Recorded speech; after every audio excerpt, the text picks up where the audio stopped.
question? All right. Well, welcome everybody to Accountability, Goal Setting, and Program Improvement, 3 ways to leverage the strong Workforce Program Dashboard. My name is Kathy Booth, and I work with WestEd. I was one of the members of the team that helped develop the Strong Workforce Program Dashboard originally. And so I'm really here today to give you an opportunity to understand better what that dashboard is, what it's useful for, and the key things that you'll need to understand to use it better. So my goal is to make this is 90 minutes, it's a lot of time. So you should feel free to jump in and interrupt me at any point. If you have a question, if there's something you're noticing that you want to call to the attention of others, you can also use chat. I've got my colleague, Alex Lozanoff, will be taking a look at chat. And in case I miss anything, I'm bringing it to my attention just to make sure that we can really have this be a dialogue. So let's get started. So I think one of the most important things to say off the bat is to clarify that dashboards are stupid. They are just big, pretty numbers, and they cannot explain to you why something is happening. So I noticed that Deneen had said that she really wished she would know why it is that students leave us, and the dashboard is never going to tell you because all it can do is give you numbers. That said, sometimes numbers are really helpful because what they do is they serve as directional signage. It sort of helps you figure out there's something happening here to a lot of students that you might want to investigate a little bit more, or there's something here that appears to be really working. Let's dig under the surface and find out why. So the LaunchBoard is a data tool that is there to supplement the data that you get from your college. So one of the things that's really helpful about the LaunchBoard is that it's focused on what students actually do. So it is unique among many tools that are available that is following individual students over time, across institutions, within regions, into the workforce, when they transfer, so that you understand better what's happening using data that is not available to the researchers at your college normally. The other thing that it's really important to understand is that it's going to be most useful to you when you're looking at things like trend lines. So we'll show you how there's multiple years of data so you can see if something is kind of going up or down. And one of the things I want to acknowledge is that right now, trend data is going to feel like you're like, well, that was the before times. But we will go back to things that are somewhat like they were before COVID. And it's really helpful to know if some of the problems that you're seeing now originated before the pandemic, because it might give you ideas about what you need to dig into, because we really have an opportunity right now to talk a lot more about structural inequities. I think there's a lot of really rich conversations going on campuses. And so looking at what might have been really working or really not working before may help you think about what you prioritize as you work on reopening schools. The other thing that's really helpful is that the LaunchBoard gives you opportunities to do comparisons so that you can pick a similar college. You can figure out who's doing something really well and call them up and say, hey, how did you get that awesome retention rate? Or I can't believe how many people at your college end up with a living wage. Tell me more about how you work with employers. And it also helps you look at information for your whole region. And we know that a lot of the work that you do with employers has to be regional, and it gives you an avenue to look at that. But that said, once you have this directional signage, once you know which road you want to go down, you're going to have to supplement the information that's in the LaunchBoard with information from other places. So we were just hearing from one of our participants about how she surveyed her students and how useful that was and helping her figure out how to take action on what was going to make the biggest difference for them. And that's definitely going to be true for the LaunchBoard data as well.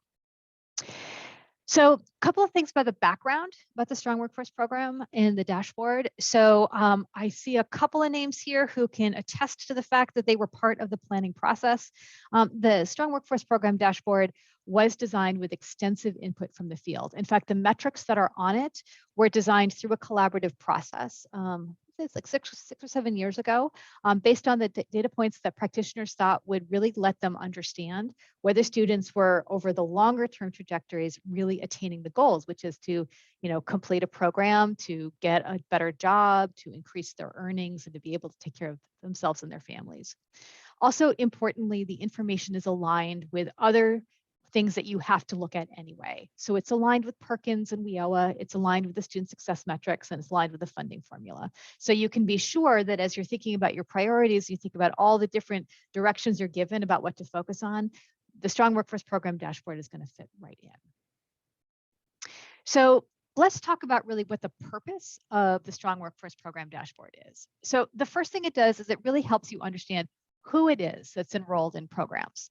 Now, some of you may say, I know who's enrolled in my programs because I look at my student lists all the time, but it may be that other people in your institution are not clear about who's in your programs, how critical they are in helping low-income people get to a better standard of living, how we're training the people that are going to hold our society together as we're recovering from COVID.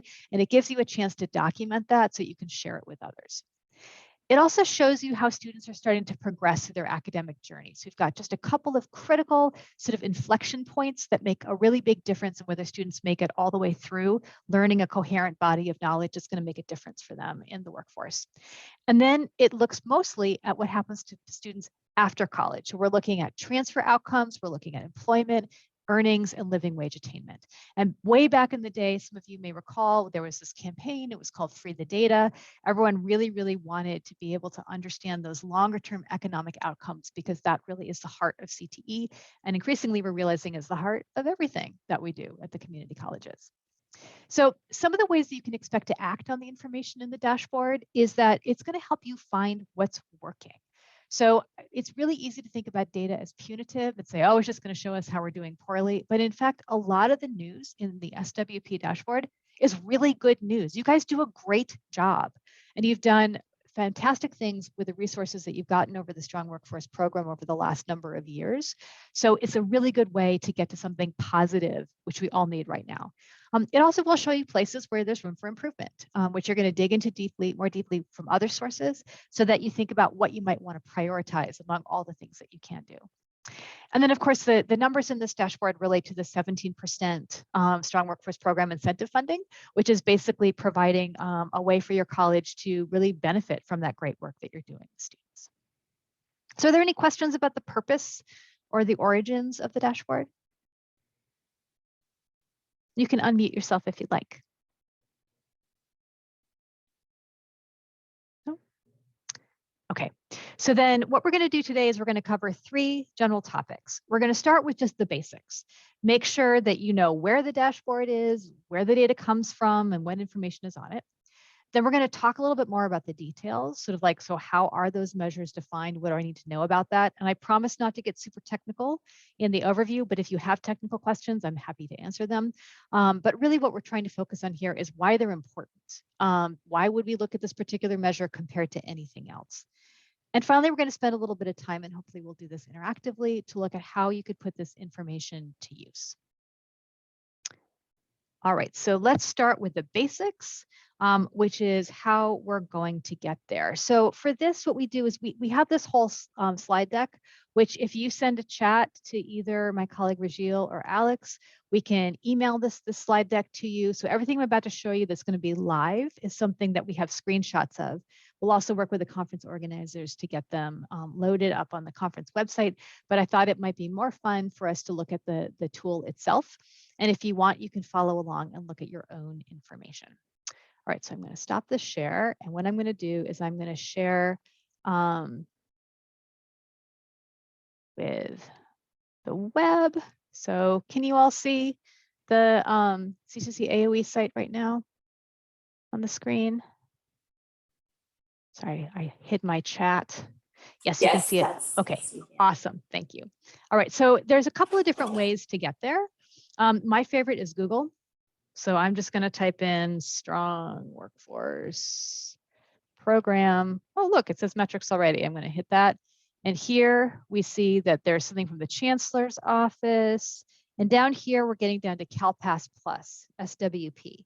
So CalPass Plus is a project at the Chancellor's office, and it is the host, the platform on which the Strong Workforce Program dashboard and all the LaunchBoard dashboards are built. So I can click on that. That's going to take me to directly to the site for the Strong Workforce Program. The other way that I could have done this is that if I go back up to here, I could have also searched for the LaunchBoard. So I'll show you what that search looks like. So if you just type in LaunchBoard here,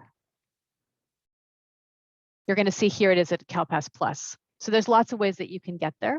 So if you come in through the main page, you're going to be here, and this is the LaunchBoard main page. So what you'll notice is that there is a number of different dashboards that are here on this page. So each of these dashboards serves a different purpose. So each one has a little description about what it's for. So we'll do a workshop next week that's about the community college pipeline, which is really good for program review. There's one that focuses on adult education. It's looking both at K-12 based programs and non-credit programs in the community colleges. We've got this aging dashboard and the K-14 CTE transitions, which is going to be replaced by one about the strong workforce, the K-12 strong workforce program.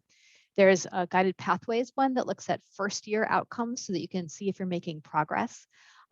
There's the biggie, the student success metrics dashboard, which is the new accountability framework for the state. And then down here is the one that we're looking at, which is the strong workforce program. So you can just hit explore and you'll get to it. Okay, so I'm going to close my extra windows. So let's take a look at what you can see on the strong workforce program dashboard. So up here, this is your main menu. So if you're like, oh, I really want to go check out the pipeline, you can click on this and you've got the list of all the available dashboards. Then over here, you have the opportunity to start by thinking about your program. So of course, we know in CTE especially that the nature of the program makes all the difference about what's actually going on, who's in it, and what the outcomes are. You know, nursing programs are dramatically different from welding programs, which are dramatically different from business programs. So you have a lot of different options. In this dashboard, it's all CTE programs. So in a prior version, you could get to non-CTE stuff, but now it's just CTE. And within there, there's a number of different ways you can look at information. So you can look at everything that's CTE. You can pick the sectors. So these are going to align with the priority sectors that you know from the Strong Workforce Program, and 2 additional ones. So you'll note there's an education and human development one. And then there's also one on public safety, which are not priority sectors, but are highly enrolled programs in our system. So you can go in and you can search by the whole sector, or you can get more granular. And so I don't know if you know about the top codes, the taxonomy of program codes. It's basically a set of designations in the community college system that indicate the kind of program. So you can see here, it distinguishes between accounting and administration of justice, and so on and so on. It's a long list. And then if I scrolled all the way down, I'd get down to another set of options, which are top 6. So top codes are grouped. So top 4 is a higher level, like nursing. And then you get to the 6-digit level and you're going to get to more granular things like licensed vocational nurse. So you can choose which element or which level of granularity is right for you. And what's really great is you can search. So if I wanted to know about health, I can type it in and anything that has the word health in the title is going to show up. So I can pick exactly what's right for me. I don't have to know my top code number. A lot of people don't have them memorized. So then Terry, do you have, Kathy, I'll jump in. I see Terry unmuted. Do you have a question at all, Terry? No. Well, I'm going to ask for a brave volunteer. So who wants to have their program looked at so that we can look at this in real life and not just all in aggregate? So you can type it in if you're willing to name your program area for us to show.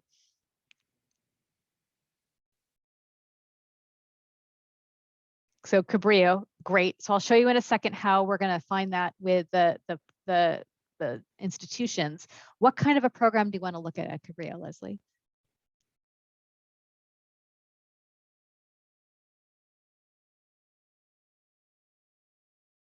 Why don't we just pick something like nursing? Absolutely. Okay, so we can look at nursing at Cabrillo. So here you can see I can get more granular or less. I'm just going to pick the higher level. So we've got a few more students. So then over here in this area, you can choose the level of granularity for your drop-down menu. So you can look at the whole state. You can pick your macro regions, your micro regions, your community college districts, or in this case, we want to look at colleges. So I'm going to pick that, and that's going to give me the list. And once again, I can just start typing. Oh, there's Cabrillo, and I can put it in. Then over here, we get to the time frame. So you can pick the year in which students were enrolled. And so you can see there's a lot of years of data. If we look down here, we see how many years of data there are. So I'm just going to go 1 year back in time, because one of the things you'll note is that the employment metrics lag by 1 year. And so sometimes you need to go back 1 year in time to be able to find information on employment and earnings and transfer. That's because we have to wait for people to actually go get those jobs or show up at the 4-year institution before we know what happened to them. And then this is one of the most exciting things over here.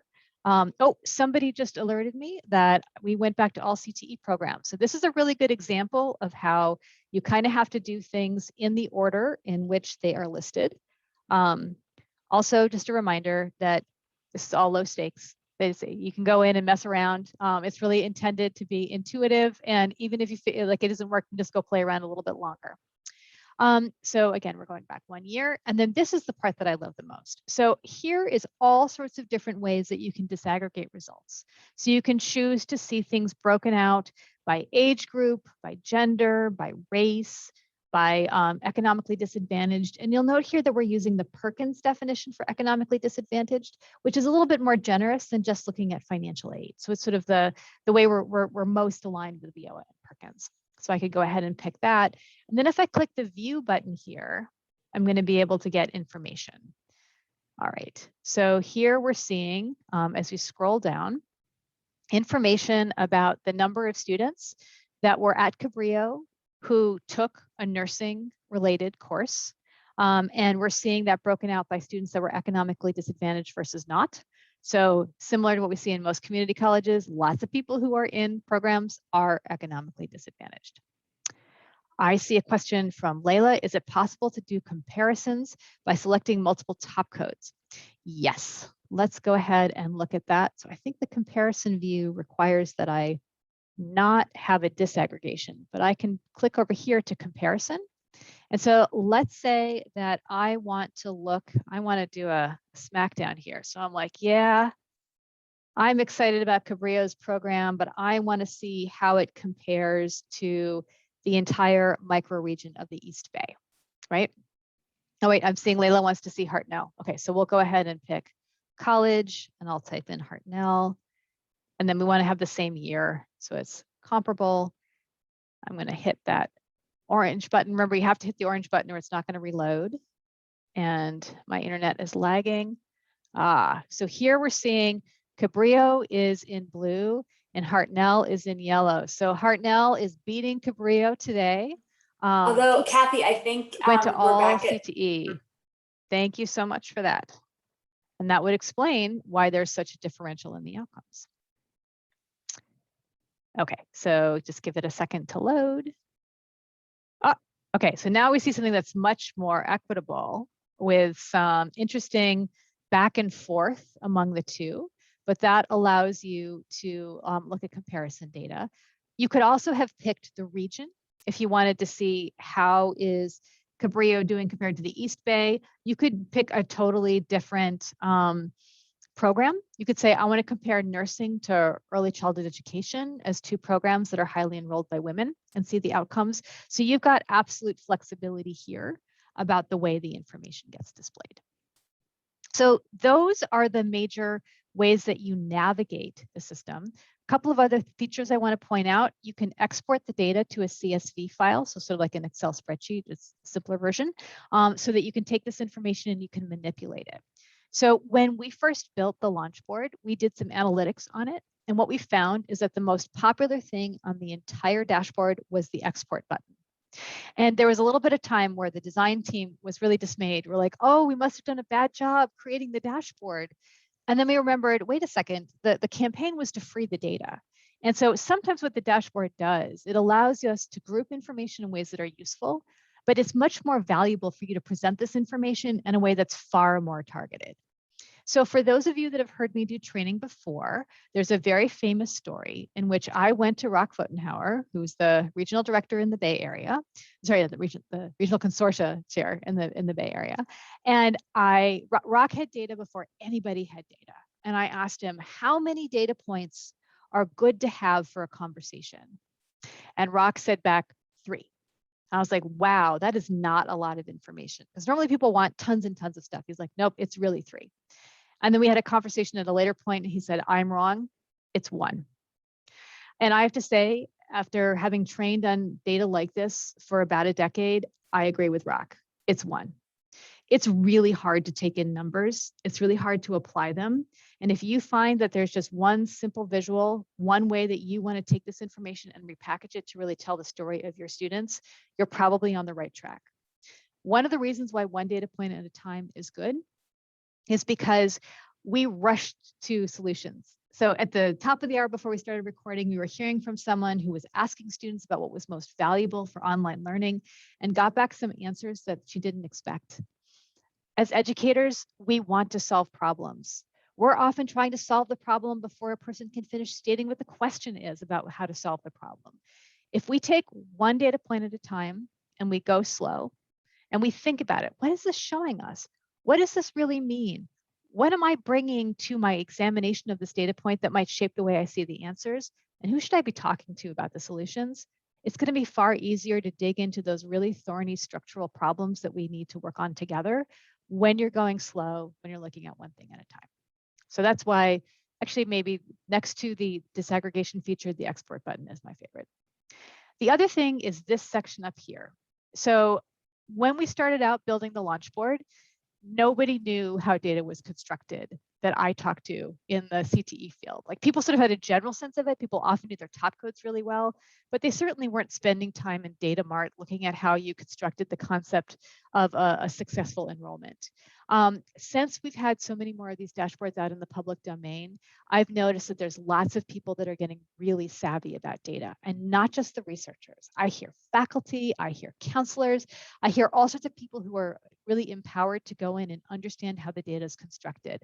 And it's really helpful, because one of the things that happens when you put data in front of people is that everyone wants to argue about how it's structured, because it's so much easier to talk about whether the denominator is correct rather than talk about the structural policies in our institutions that probably need to change if we want the outcome to happen. That's going to make somebody uncomfortable. So if you're ready to dig in and look at all the nitty gritty, if you click on this button here, you're going to get to a very detailed set of descriptors for how things are constructed. So for example, we'll be talking later about living wage. So you can click on this and see like what all the figures are for each of your counties. You can scroll down further and see like how various sectors are constructed. And then if we go all the way down, you'll see it's almost at like the code level, how it was that we constructed each of those particular metrics.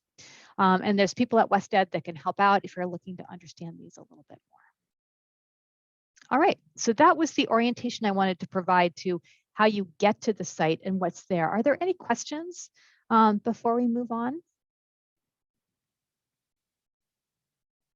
You can unmute or put stuff in chat.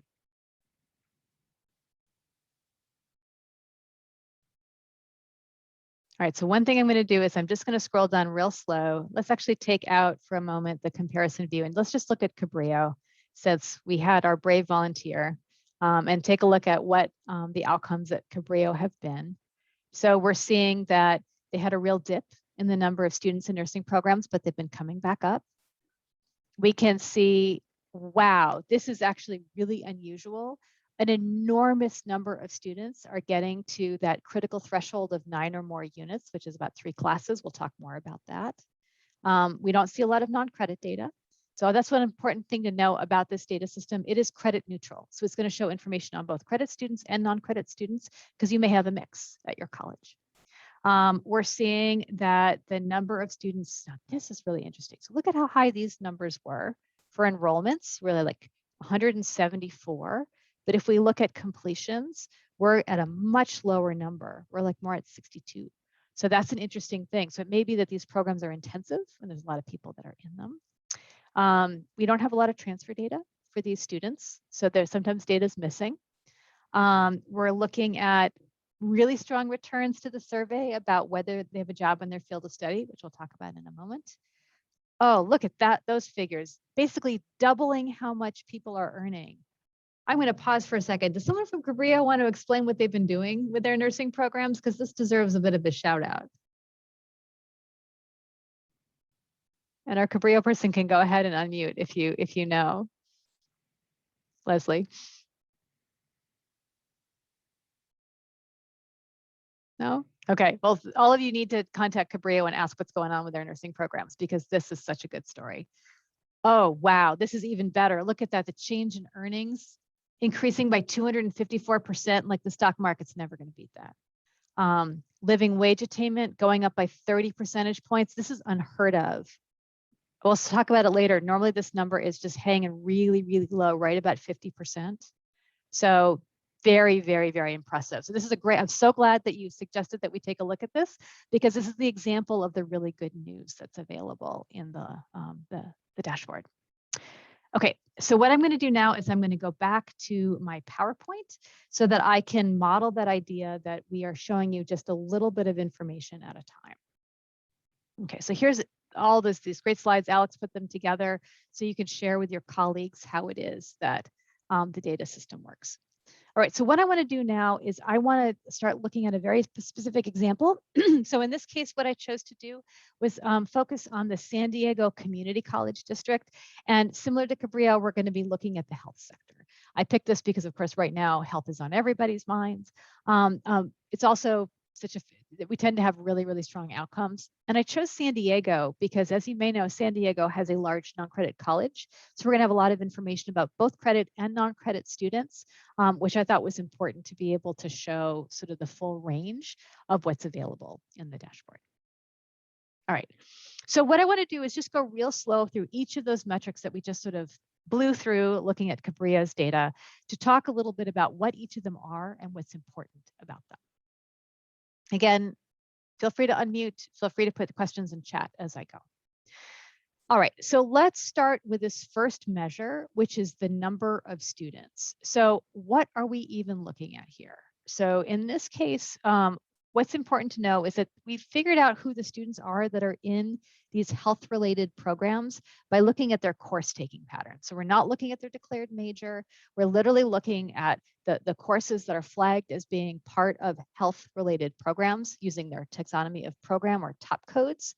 And then if the student showed up and we've got a bit of a threshold for a certain number of units, it's half a unit, or a certain number of contact hours is 12 positive attendance hours. And you'll note right here, we've got this incredibly technical definition right here.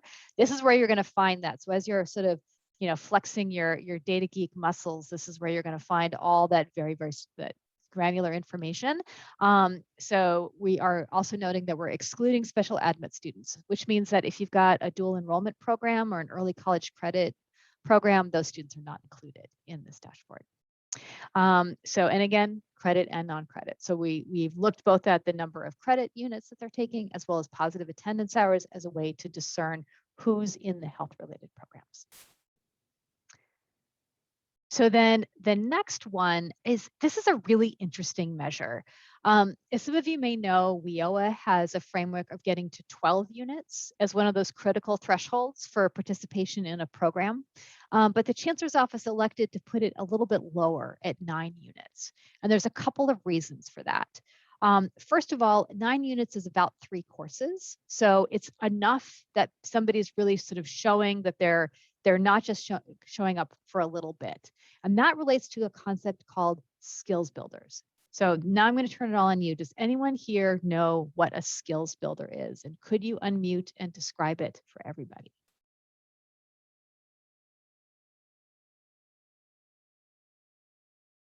Don't be shy. Hi, Kathy, it's Leslie. Hi, Leslie. Hi. So somebody returning from the workforce to increase or gain new skills? Exactly. So California is really unique in that all over the country, CTE professionals have this story about how there's these students who come and they take 1 or 2 classes and they ace the content and they go get a better job or they get a promotion and they never stay for longer. And back about a decade ago, there were a lot of folks at the CCC AOE conference saying, why are these students not counted as successes? And so we were very lucky. There was a researcher named Peter Riley Barr who did a course taking analysis and discovered that, in fact, an enormous number, like 1 in 10 students in the California community college system were following this exact course taking pattern. And more specifically, they were enrolled in CTE courses. More specifically, they were passing the courses at a higher rate than others, and they weren't coming back. And almost all of them are gone at 9 units. So this threshold helps us discern the very important work that gets done in the under 9 unit, the skills builder range, which by the way, I forgot to mention, Peter found that there was really strong returns to that course taking. So after taking between 1 and 3 courses, you were seeing earnings gains, and this would have been during the Great Recession, of more than 15%. So that's like an incredible return on investment for students. So that's a really important part of understanding what works about community colleges, and it's going to be really important as we're helping people recover from the pandemic and the dislocations in our job markets. But it's different than people that are pursuing something longer term. And so there may be students who are ending up being skills builders because they can't figure out how to navigate your college and stay for longer. One of the things that Peter found is that the more classes that people took, the stronger their earnings gains were. So especially when you're talking about people who are very low income or people who are relatively young and don't have a lot of skills to build on, you're probably going to want to try to move them into those longer term pathways because that's how they're more likely to get to the living wage attainment. So that's a very long preamble to explain why we have this threshold for getting to those 9 units. And then, as you probably know, this is something that's showed up in the student success metrics as well as the student-centered funding formula. So your colleges probably have a lot of conversations about this concept of 9 units over time. One thing about skills builders, one of the best ways to evaluate their outcomes is to look at earnings gains. And so you'll note later on when we look at the post-college outcomes, one of the things that we're looking at is earnings gains, and it is for people that whether or not they completed, which is one of the ways that your skills builder outcomes are going to show up in these measures. Any questions or comments about skills builders before we go on to the next item?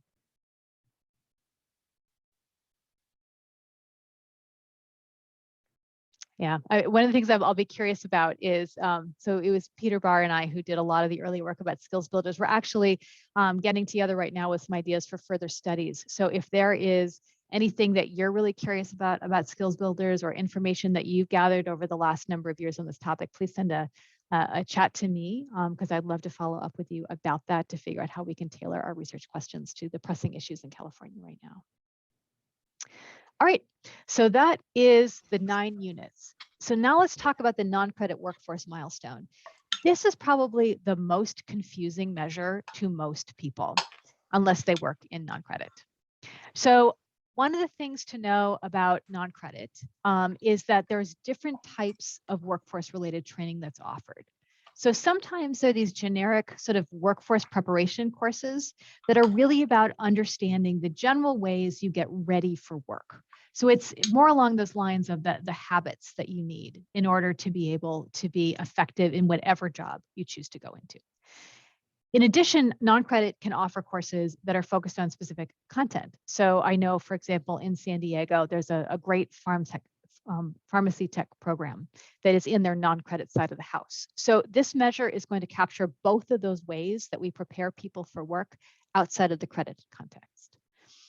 So also because the ways that people tend to record participation in non-credit, which we know got particularly messy during the pandemic, we're looking at a couple of different ways to identify somebody as sort of making it to that first indication that they're really gathering a cluster of skills that might be more coherent.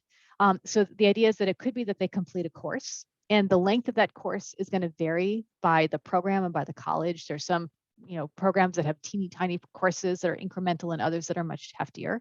But it also qualifies you for this metric if you got to 48 contact hours, which was a really important threshold within the non-credit community to indicate sort of a level of engagement. So once again, this measure also shows up in other places. So you'll see it in the student success metrics, and you'll also see it in the California Adult Education Program metrics. Are there any questions about non-credit workforce milestones?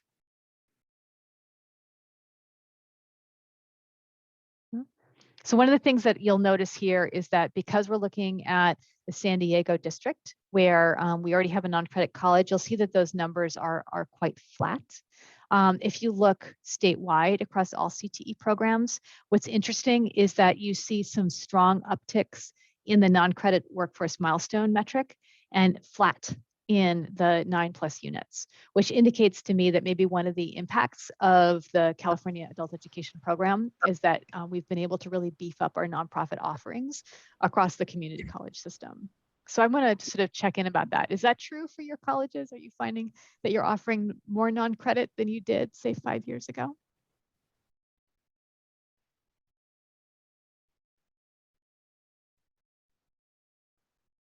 You can feel free to chat or unmute.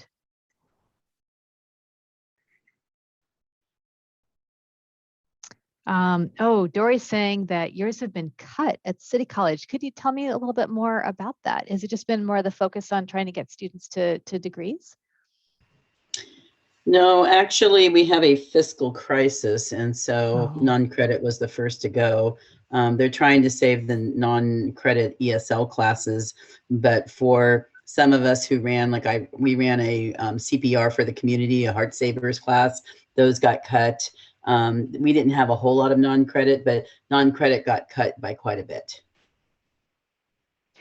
There's a history of that. So in the K-12 world, because a lot of adult schools are run out of the K-12 districts, during the Great Recession, the funding for the adult ed programs just got decimated. So basically it was flexed out of existence because they were trying to preserve K-12 funding.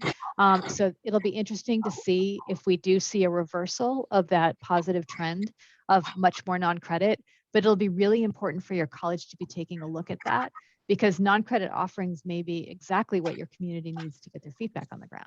So if we're looking at all of those folks who are in hospitality, who are in sectors that were disproportionately impacted by the pandemic, that they may really need those services. So looking at who's been able to do this well will be useful. David, do you want to share what's going on at Shasta? Hi, Kathy. Yes, it's interesting. Shasta has taken a route that I have not seen in other parts of the state, but with its non-credit, it's doing an awful lot of what I would call upskilling opportunities for credit students. So if someone in the forestry program or the fire program, natural resources program needs a fire safety class or needs a brush clearing workshop that maybe lasts a week, we're bringing in non-credit, and it seems to be working very, very well with a lot of the CTE programs that we have. So I'm really impressed with the work of Chelsea Hendershot and her work with the state. And now I'm anxious to watch it on LaunchBoard and just kind of see what happens with the data. That's a great example of ways that we can really be flexible about program implementation. I mean, the great thing about non-credit is you can spin something up so quickly. Luann, were you going to say something? Quick question is for the non-credit classes that are going into production, are those going through the same approval process through curriculum committee, or is there a shorter process? There's a shorter process for non-credit than there is for credit. And is that written somewhere in education in ed code? I'm not an expert on how it's structured, but I know that in the PACA, that there are a set of rules for how you end up putting together credit and non-credit offerings. Is there anyone here who knows that process who could answer Julian's question?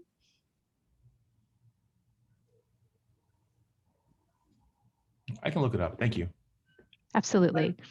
Julian, I will say that it still does go through your curriculum committee, but the process at the state level is much faster, and your ability to launch that course without going through the requirements of how long it has to be posted. I mean, so some of the requirements are necessarily shortened in order to get these small skills building, either 3-unit classes or three section classes or modular classes, get them up and running and fast. So we've been able to launch them fairly quickly, not as quickly as not for credit, but certainly faster than credit. Got it. Thank you for that. That's helpful. And then for the non-credit classes, are those using the same pay scale as faculty's pay scales, or are you using a different pay scale for that? The pay scale is the same. Okay. And in some cases, depending on the course, the apportionment is even greater. So there's a lot of advantages of moving forward with courses that are directly aligned with upskilling for student success and for eventually coming into a credit pattern as well. So these are definitely work-based career-based, even some of them are degree-centered programs. Okay, thank you, helpful. That's a really good issue to point out, David, that sometimes getting somebody into something short term when they're trying to solve an emergency related to their ability to pay rent, things like that, can be a really effective on-ramp to credit offerings. So particularly when you're working with populations that don't feel like they belong in college, that can be incredibly effective. So there was a period of time when Taft College was doing this incredible thing in petroleum technology, where they were working with guys that had been incarcerated. And after they were released, they would do these teeny tiny little programs about like confined spaces and fire safety on a rig. And they would sort of build it out, and then they converted it to credit and basically said to people, do you know you're this far along the way to getting an associate's degree? And then they would pair it with other classes in, for example, OSHA, for when students could no longer work on the rigs because it's such a hard job. So there's lots of creative ways that your college can blend those short-term, often non-credit offerings that get people the leg up that they need, while gently showing them how much they belong at your institutions, aiming for their longer-term dreams about educational attainment. California is also really unique in the way it treats non-credit. So we fund it at the same level as credit courses, which is not true in many places. And we actually captured data about it. So in most other states, there is no information on non-credit programs. So it allows us to really understand this type of training that often gets directed at the folks who need us the most, to understand the efficacy of those programs. And with the advent of the adult ed dashboard that's in the LaunchBoard, it's been an opportunity for dialogue among practitioners across colleges about how they make sure that their students really get counted, including coming up with some consistent methodologies for tracking information so that you really can look comparably at students whether or not they're in credit or not. And we understand the way they flow back and forth between those two delivery mechanisms. David's also made a really good point that it relates directly to competency-based education. So yeah, I imagine that we're going to see a lot more of this going forward. So this would be a really good measure to watch as a benchmark for whether that's growing in various places or not. Great. So just to recap why I think it's so important that you look at these interim measures is that, first of all, for years we would go out and people were saying, well, what they really wanted was the employment and earnings data. But when we talked about what they were most likely to use out of the LaunchBoard, they were still looking at enrollment. And that's because butts and seats remains the way we really think about our programs. I do think with the funding formula that's shifting in some ways, but it's the language that we're used to speaking. So it gives you an easy way to understand what's happening. One of the things that's really interesting if you look statewide is that the number of unique individuals enrolled in CTE went down over the time frame of the Strong Workforce Program implementation. And so that's really important to talk to your colleagues about, because if students are inclined, if you need enrollment and students really need jobs, looking at ways to build CTE back up may be really important for your college's ability to respond to the pandemic. You can also use these milestones along the way to figure out if you're getting people to stick around long enough to really begin to build a coherent skill set. So we had the question posed earlier about why do students leave? Figuring out if they're gone before they can get to 9 units or that basic non-credit milestone is a really good indicator that either you have a really big population of skills builders or something that you're doing is making it really hard for students to stay. And so digging in and figuring that out would be really valuable for program improvement. You can also look at these trends over time to see if you've become more successful in engagement. We saw in the San Diego figures, it was relatively flat. It may be different for your college. And then of course, because you can disaggregate this by demographics, you can figure out, are we more successful at keeping some type of students more than others? And then you can think about why it is it's easier for some students to stay and figure out if there are ways that you can better meet the needs of students who are not able to stick around. Any other thoughts about ways that you could use those measures?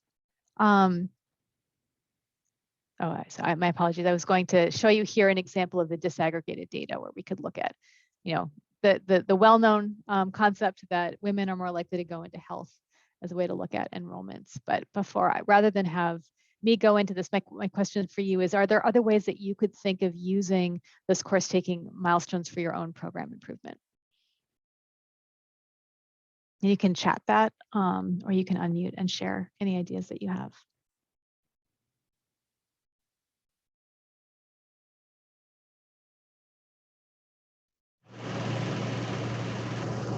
Sarah, do you have a comment? It may have just been an inadvertent unmute. All right, so why don't we go ahead and go on to our success measures. So there are two metrics in this area. One is getting to completion, and you'll note that we have a pretty broad way of defining that. So they could be earning a certificate, and that could be a non-credit or credit certificate. They could earn a degree, and that could be an associate's degree or an ADT degree. And it also includes apprenticeship journey status, which is a fabulous additional data point to have. And then the second measure is focusing on the question of transfer. If students are ending up in four-year institutions, I know for some reason we tend to think it's transfer and CTE as not being the same in our institutions, but we do know that many, many of our CTE programs appropriately lead to transfer. And so we should always be included in those conversations. All right, so let's take a look at what that completion measure looks like. So remember, we are looking at those health programs in the San Diego Community College District, both their credit and non-credit programs. And we're seeing a fabulous trend, basically a doubling in the number of students who are completing. So a couple of things to know about what you're seeing on the screen. The first is you're only looking at completions in the career education discipline that you selected in that top drop-down menu. So we're just looking at the health sector, and it's only going to be students who have an award in those health sectors. Again, we've got credit and non-credit included, so because those non-credit certificates are really important for students' outcomes. And this measure also deduplicates. So one of the things that we know can happen is that sometimes students will earn more than one award in 1 year. So remember there was a research organization that was trying to do a study on stackable certificates, and they discovered this problem in the data, which is that often students would earn all of their stackable certificates in the same year, because basically they waited to petition for their award until they were all done, which made it impossible to understand how stackable certificates actually worked. So if that's what's happening at your institution, we are deduplicating that. So if I earn 2 awards, I'm only showing up once in this measure. And this, of course, aligns with the student success metrics and the student-centered funding formula, although it's more expansive than the funding formula because it does include non-credit, which the funding formula doesn't. So are there any questions about the construction of this metric? I have a question. Yes. So the bullet says students are only counted once, even if they earn multiple awards in a single year. But if they earned an award in 1 year and then earned a different award in another year, is it then counted, or do they only ever count them once? So because we're showing you snapshot views, which is just the number of students that attained the metric in the given year. So if we're looking at this chart and we're looking at 2017-18 and 18-19. So let's say I earned a certificate in 17-18 and an associate's degree in 18-19. I would be counted in both of those years because they're different years. Okay. That's all I want to know. Thank you. Any other questions about the construction of this measure?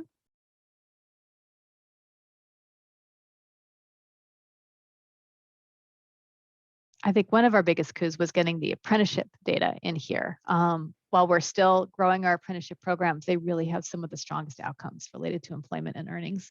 So that's done through a match with the Department of Apprenticeship Standards. So you're getting a verification from the state agency that the people got that particular type of award. All right. So let's take a minute to look a little bit again at this idea of how you can disaggregate information.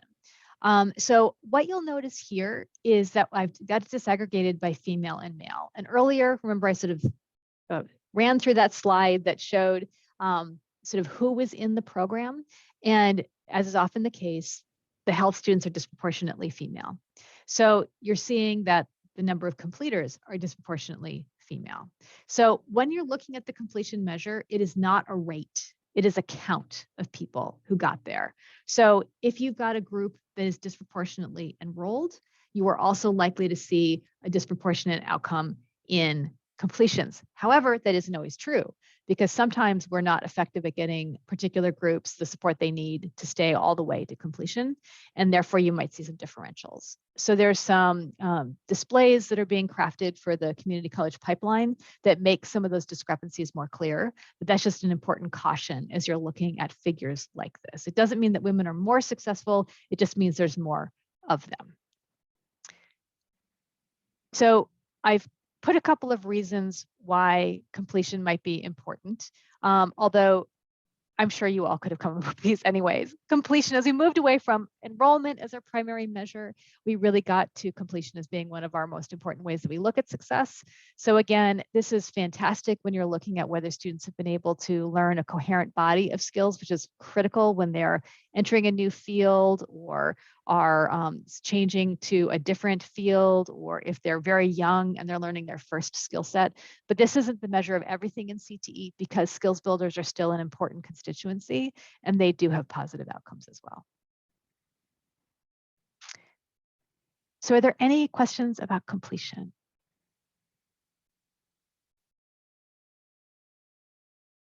That one's pretty straightforward. So let's look at transfer. Now this one gets a little bit messier. So one of the first things that we had to do, oh wait, I'm going to pause for a moment and we're going to look for a second at this slide. Once again, we are seeing a college or a district that is just knocking it out of the ballpark. We're seeing basically a doubling in the number of students that transferred. That is a fantastic gain, and particularly important in health disciplines, as bachelor's degrees are becoming more and more important for nurses. Even though licensure says you can do it with an associate's degree, we know a lot of employers would rather see the bachelor's. So when we're looking at these figures, what's important to know is we're only looking at students who finished in 1 year and enrolled in the 4-year institution the next year.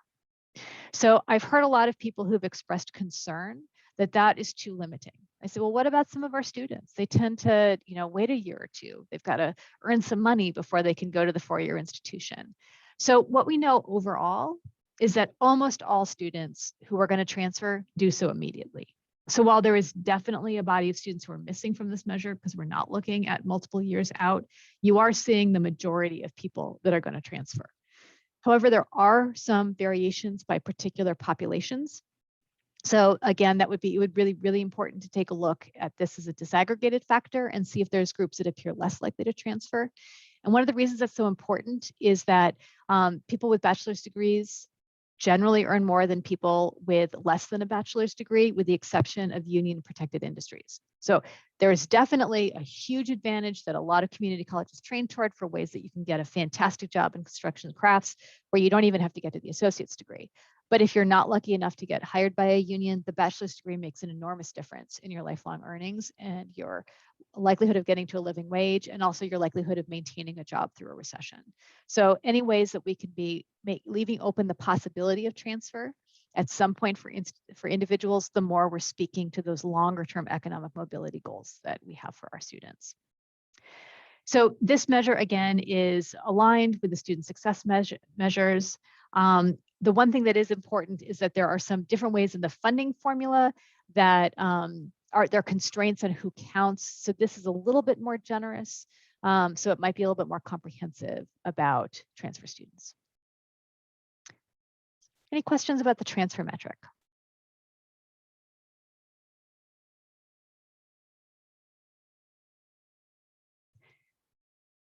One other note on this is that you don't have to have completed to be counted. We know a lot of students transfer without having completed, and any college where a student was enrolled before they transferred is going to get credit for that transfer, which will get deduplicated as we sort of roll up the figures, but it does mean that we're giving credit where credit is due. Okay, so why is it that we're measuring transfer? I really feel like this is one of the most important advocacy points that the CTE community should be making right now. I was heavily involved with the rollout of California Guided Pathways, and the degree to which people were insisting that transfer and CTE were two separate pathways in their college was shocking to me. I mean, I know that we all know this is true, but with Guided Pathways, which is an opportunity to regroup programs around core competencies, when I hear about colleges that are choosing to have a meta major that is the CTE meta major, I know that we're not giving students an opportunity to look at the way skill sets fit together. So there should absolutely be a way to get from a machining certificate to an engineering degree, because some of those skills are exactly the same. And it's really the way that we work with our four-year partners to make sure that our students get credit for those skills. You know, UC Davis doesn't like letting the students on their CNC machines, but I've been to so many colleges, seen the beautiful machines that you bought, the way you allow students to work directly with those very complicated tools. And that's part of the things that we can do as educators, is have hard conversations with our colleagues about why it's important that a population that is primarily Latino men belong in STEM disciplines, even if they're starting out in something that we perceive as being not STEM, which is construction. But there's no way that you can build a building and not understand engineering principles. So this is one of your chances to start hammering on that wall that stands between CTE and transfer in your institution, especially right now, as colleges are really trying to understand what their meta majors should be. You should make sure you've got commingled CTE and general education offerings. The other thing that's really important is that the CTE transfer rates have gone way up in the past couple of years. So if you aren't telling that success story at your college, you're missing an opportunity to share some good news. So I highly recommend that you take a look at this and bring this to your colleagues as a proof that you are transfer generating programs. And again, we've talked a little bit about just this issue of the importance for social mobility. So I'm curious, has anyone been able to leverage information about increased transfer rates in contexts like guided pathways? Are you having those conversations with your colleagues?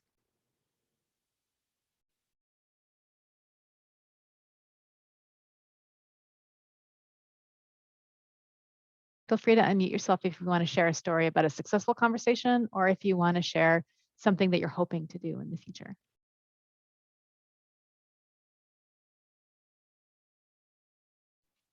I'll unmute myself briefly. This is David Gatewood from Shasta again. I tell you where it's made the big difference for us, Kathy, is in our Perkins quarterly reports. It's now asking that we report in the new version, the new Perkins, on our transfers. And so every quarter, I have the privilege of asking every one of our programs in CTE, give me your transfer data. We're going to feature that in our report that goes to the State Chancellor's office. So with the metrics being a change to align with both the vision for success and the student outcomes metrics, these metrics are now, I go look at LaunchBoard, pull the data in, report that data, and the glee on the face of a welding instructor to see how many students are going on to one of the local four-year institutions is exciting, and the numbers are impressive. So we're seeing growth in that mindfulness around transfer. So that's where we've been using it, and where we see the biggest difference is actually in our Perkins reporting. That's a great point. I mean, the restructuring of WIOA and Perkins really looked at those longer term outcomes. A while back, I used to do some presentations explaining guided pathways when it was starting out, and I actually used a development arrow from Perkins about what we're hoping for our students to do over time. I sort of feel like CTE was always leading the way in this area.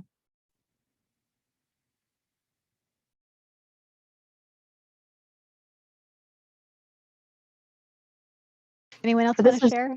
Go ahead. Yeah, this is Luann. I still see at some of the colleges in our region have it separated, the guided pathways, by academic pathways and career pathways. So there's still a huge divide, it appears. I think that's pretty common. It's a structure that we're used to holding up. Are you seeing any places where you see that changing though? Does anyone have an example where you're seeing those lines get blurred?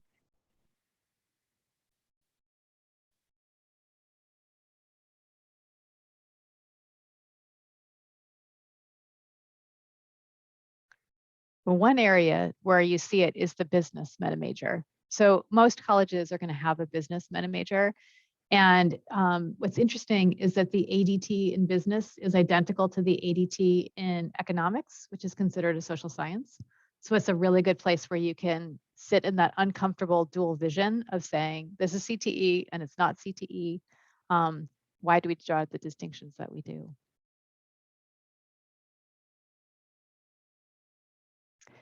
Okay. So let's talk a little bit about then our employment measures. So this is the stuff that was really exciting back in the day when we were first putting the LaunchBoard together.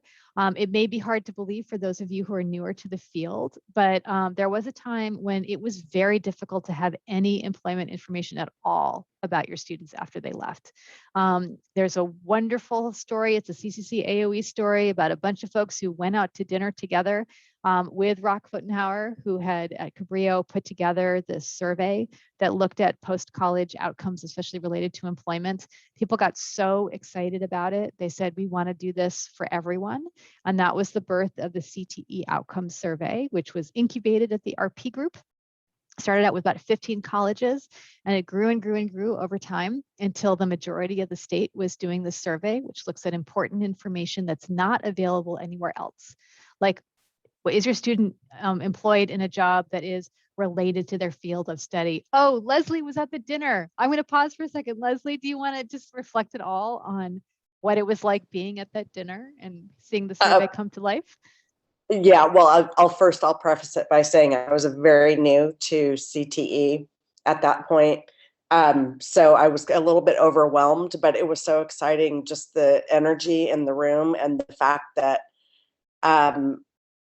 you could tell that, you know, this was not just a conversation, that this was gonna happen. It was gonna really change things. And the data that we could see and report on, and it was awesome. I bow down to you and Rock and everybody, and I just love the work that's being done. So thank you. Well, I think this is what's hard, because this is the CCC AOE while we're all still sitting in our garages and basements. But when you all get to go back in the fall, go out to dinner with each other, because not only did the CTE outcome survey come out of CCC AOE, so did the LaunchBoard. So you all are a powerful group. When you put your mind to something and decide you want to get the information you need, you've been more successful than most states in being able to put together a data set that answers those questions. For sure, the face-to-face networking is so valuable. So let's talk a little bit about that first measure of the job and field of study. So again, this is coming out of the survey. So the survey has other data points like how many jobs did somebody have and how many hours did they work, and did they get a third-party certification? Did they start their own business? A lot of really valuable data points that would not otherwise be available. But the one that everyone focuses on is a self-reported item where a student is asked to evaluate whether they are employed in a job that is closely related, very closely related, or not related to what they studied in college. So this is really important because pathways between education and careers are not linear. So there are some things like nursing that appears to be relatively straightforward, but for a lot of us, we followed a very wiggly path. So I have to say that when I was first beginning to work with CTE, I was embarrassed and I hid my major in college. So I was a women's studies major and a theater minor. So if you want to think about the two least job applicable majors that you could come up with, that was what I did.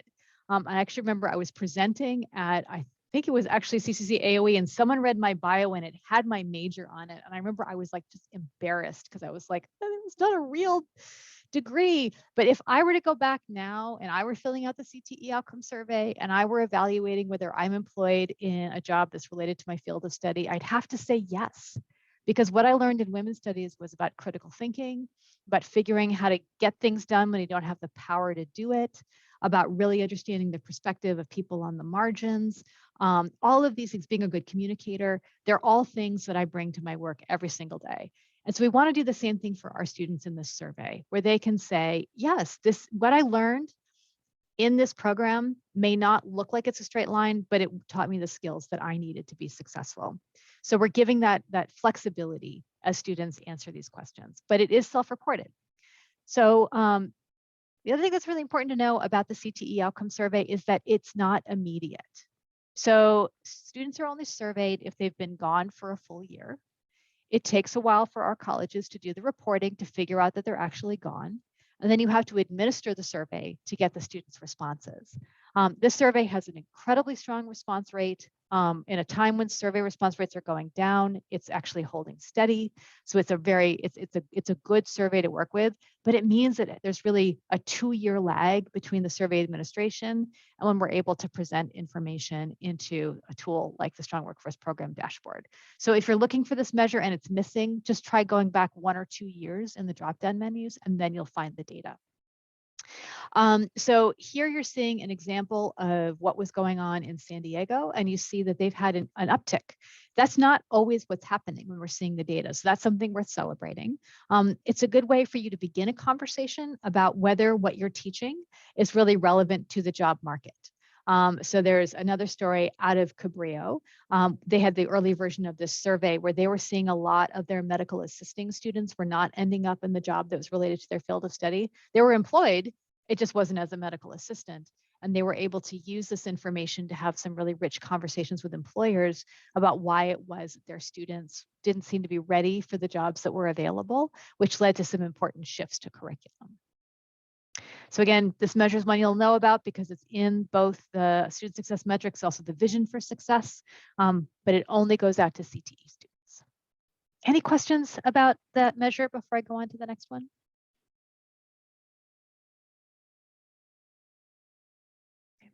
One of the things I'd really encourage you to do, if you have not looked at your college's CTE outcome survey data, you should. It's available. Oh, Layla just sent a message to me that there's recent data on the about the most recent survey. Yes, so Santa Rosa Junior College is the entity that conducts the survey on behalf of students. One thing that's really important to note is that when you're seeing the survey year, that is the year in which the survey was administered. When you're looking in any of the LaunchBoard tools, it's going to be displayed based on the last year in which the student was enrolled in the community college. So it's going to be further back in time. The work that Santa Rosa has done on this is amazing. They have a Tableau dashboard on their website where you can go in and pull all sorts of reports.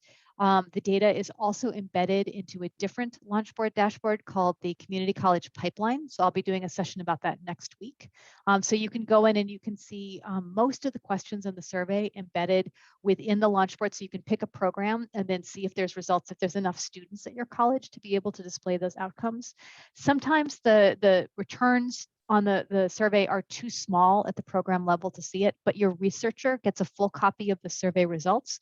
So you could work with them. They could, for example, bring together a couple of years of data in order to get a big enough sample size to be able to take a look at some of those outcomes. So I strongly recommend it, especially looking at issues of self-employment, which as we know is on the rise, and also looking at information about how many jobs people have. That's also been ticking up over time as we're watching our students work harder and harder and harder just to stay in place economically. All right.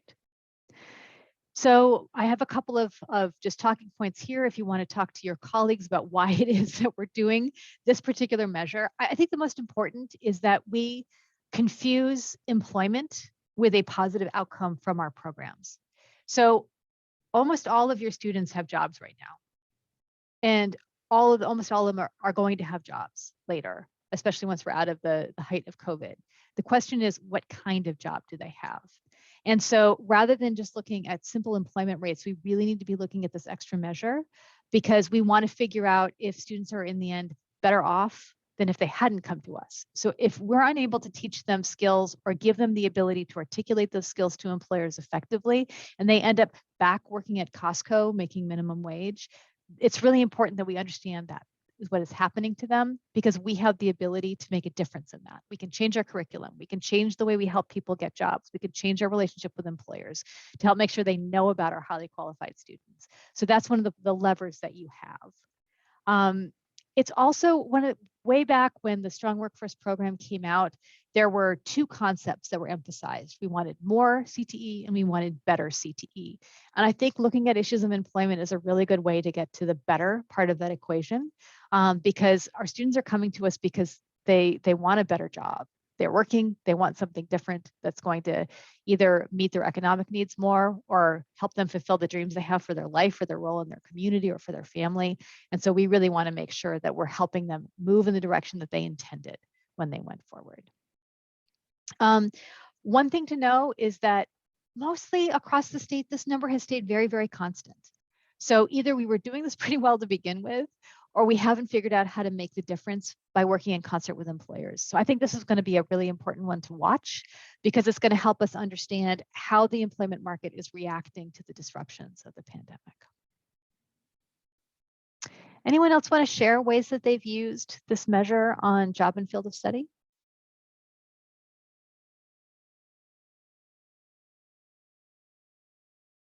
Okay, so let's talk about earnings next.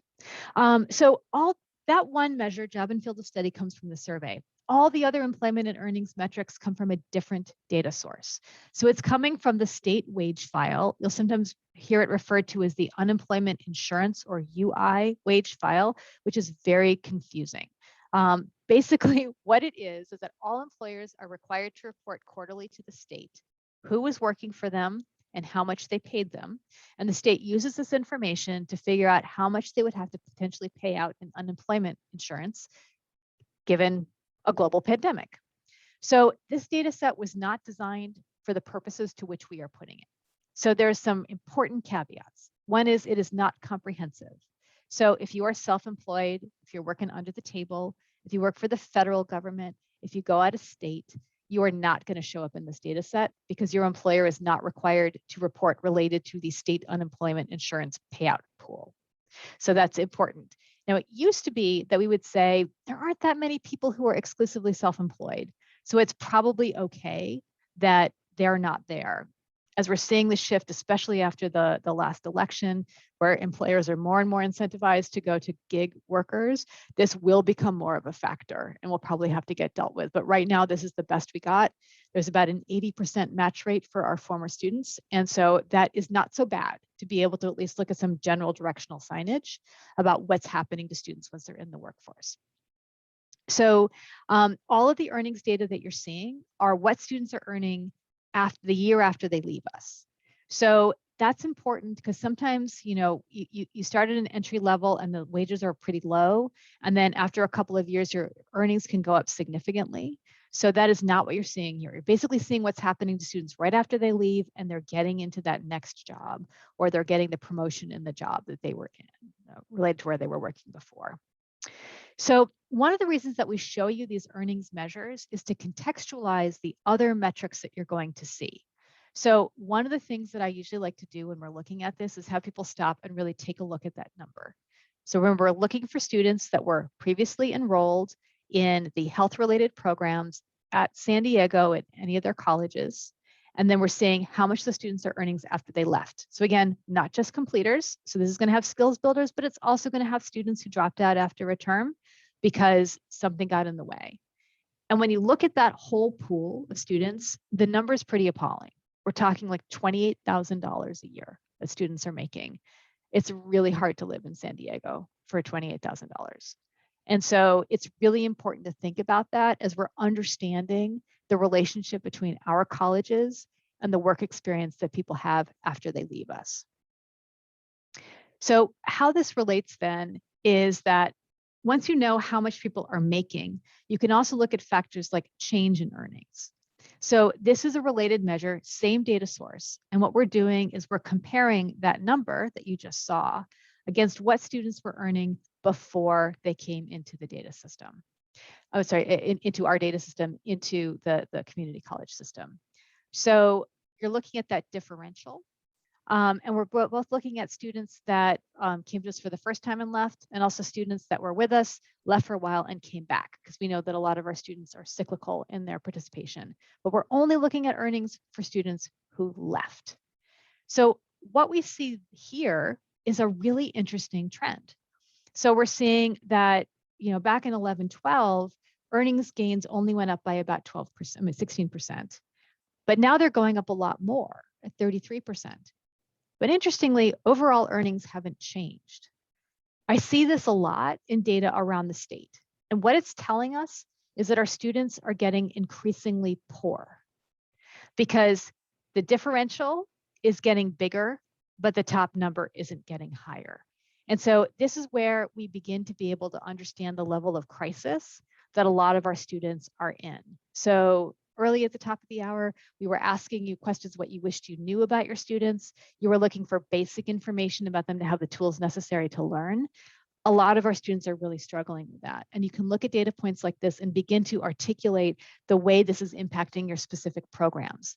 So I encourage you to look at that differential. Is if you're seeing the earnings line staying flat and the change in earnings lines going up, you probably need to be thinking a lot more about ways to put supports around your students so that they can remain enrolled.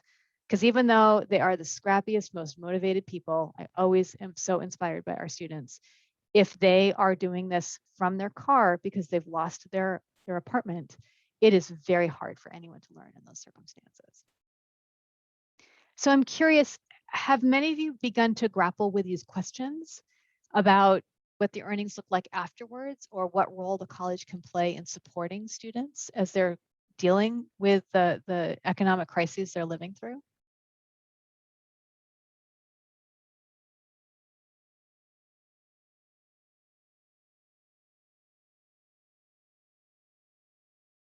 It's a heavy question. Oh, Luann. Yeah, I mean, I think, and being hosted at Santa Barbara City College, I mean, the conversations are really around how to support the students and where they're at, especially with food insecurities, housing insecurities, all the demands on their lives and on their times. And on their time and their inability to devote to education like they may have had the opportunities before. So I mean, I think we really have to ask the question, or the colleges is asking the question about what do they need from us, and you're seeing them, you know, in some of the non-credit. That, to your point earlier around non-credit, there's a back to work initiative being funded by CARES Act and HERF funding. With around all CTE, but it's about getting those underrepresented, and then really looking at those students and what are the other needs that they have that are barriers, or current barriers, or could be even future barriers to their learning or their progression. So yeah, I don't know if this is the information that would cause you to have that question. I don't know that they were even looking at that information, but I think this whole environment and what's it exposed our most vulnerable and students that need us the most. Those support structures are,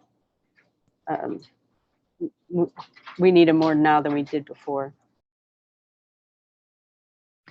So this is one of those opportunities that you have to leverage data in new ways, where you can flex your muscle as an emerging data expert to help your colleagues begin to think about how to think about economic factors. So I would argue, based on the numbers that I'm seeing here, which you'll see peaked in 2015, is that this has been a problem for quite a long time. And it's just that right now we can't avoid it, because all of a sudden our students were living on such an edge that this pandemic knocked them off it. And so they didn't come. That's why we're all chasing enrollment right now, because there was no wiggle room in the lives of our students.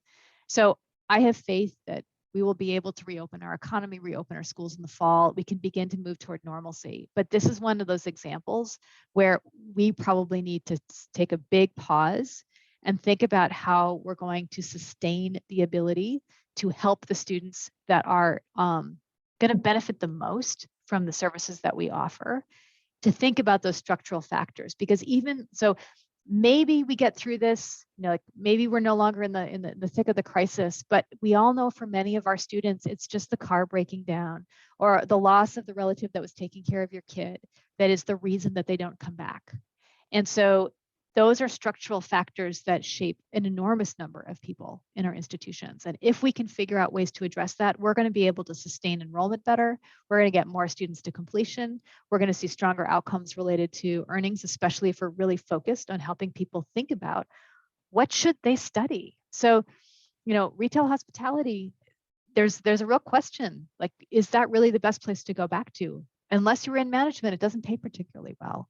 So for folks of you that are experts in that area, you understand the skill sets that those students have. You can think about, does that actually translate really well to health, which is an area where we know we're going to have a shortage. We're going to have a huge teacher shortage. That doesn't pay so well either, but still, it might pay better than working in a restaurant. And so if we're figuring out ways that we can help people take those skills that they already have and understand how they relate to something else that may actually speak to their dreams more. Like, we don't have to make this all just about paying the rent. We can also make it about opening up the opportunity for everybody to have the ability to dream what they want to be and work with community colleges to figure out how to get there. So that's why I think actually the most important measure for you to be looking at is the next one, and that is living wage attainment. When we first put this on the dashboard, I had a hard time looking at this number because the story it told was so devastating. So let's talk about what living wage means.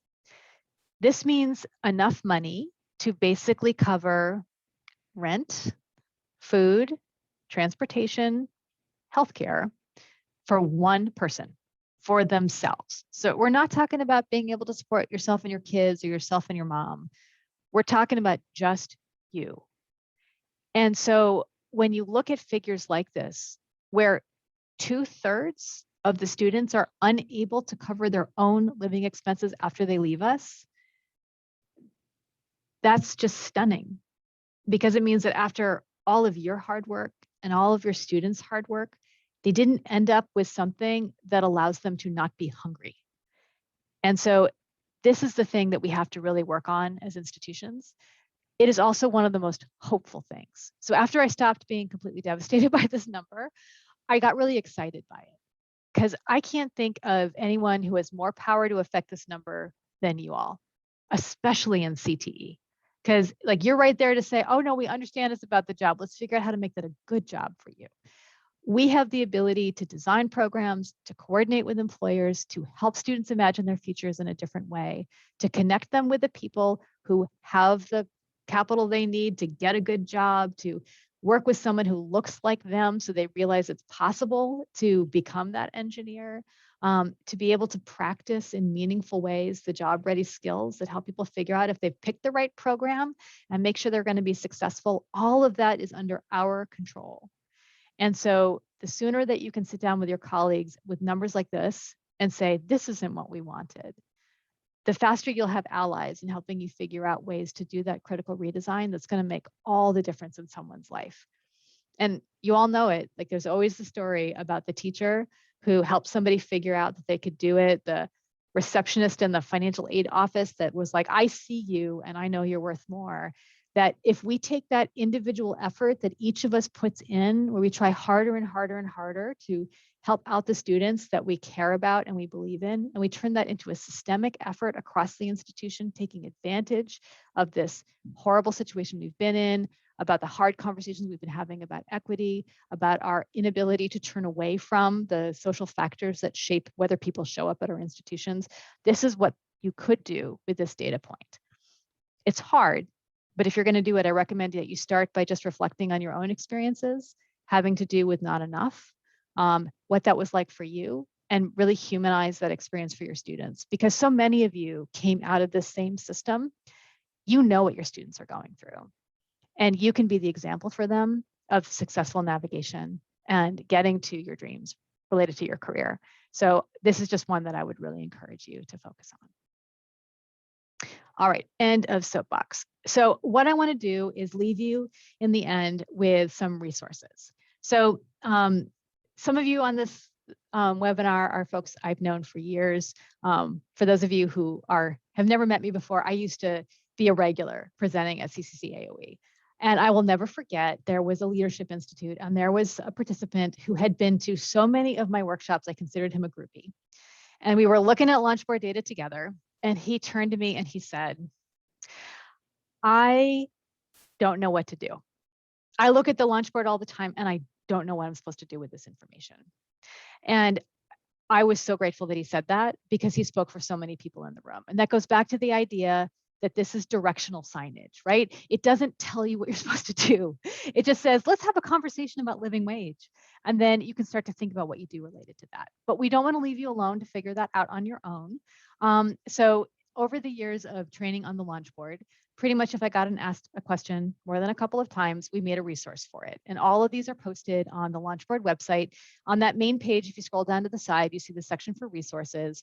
And then what you're seeing over on the right-hand side of your screen is a list of ways that you can search the resources. So what I want to point your attention to is, if like you're just like, I want to know about living wage, you can type that in and resources that are relevant will pop up. Or you can say, I'm just trying to figure out how I'm going to work on student advising. And you can pick that from the all topics. Under the filters, you can decide how you want to see the information. So we presented it in a lot of different ways. Sometimes we've got an infographic. Sometimes we have a short little video. They're really cute. They're all character based. Sometimes we like went whole hog and did a detailed guide. Probably my favorite is called Next Level Data Disaggregation, where it's really about how you have conversations with the kinds of data we talked about today. And then you're able to go in. You can also search by dashboard, and then you'll get a list of the relevant resources. You can also reach out to our team. Here at WestEd, we are so excited to help you out. There's an email address called launchboard@cccco.edu that you can reach out to. Just know that there's lots of opportunities to get some support in using tools like this. And I'm really excited because you are the generation that freed the data, and now you have a chance to figure out how to use it. And there's a lot here to start with. So are there any final questions before we close out this session?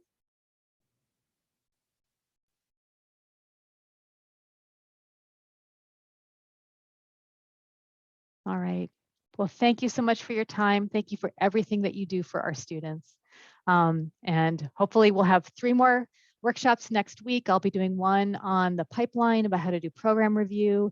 I'll be doing one on the student success metrics that'll actually focus specifically on skills builders. And I'll have one that has nothing to do with the LaunchBoard, but you heard me talk about imagine, connecting, and practicing. So I'll be sharing that framework and how it relates to both guided pathways and WIOA implementation. So check out next week's schedule. Thank you so much, everyone, and have a great rest of your day. Thank you. Thank you. Thanks, Kath.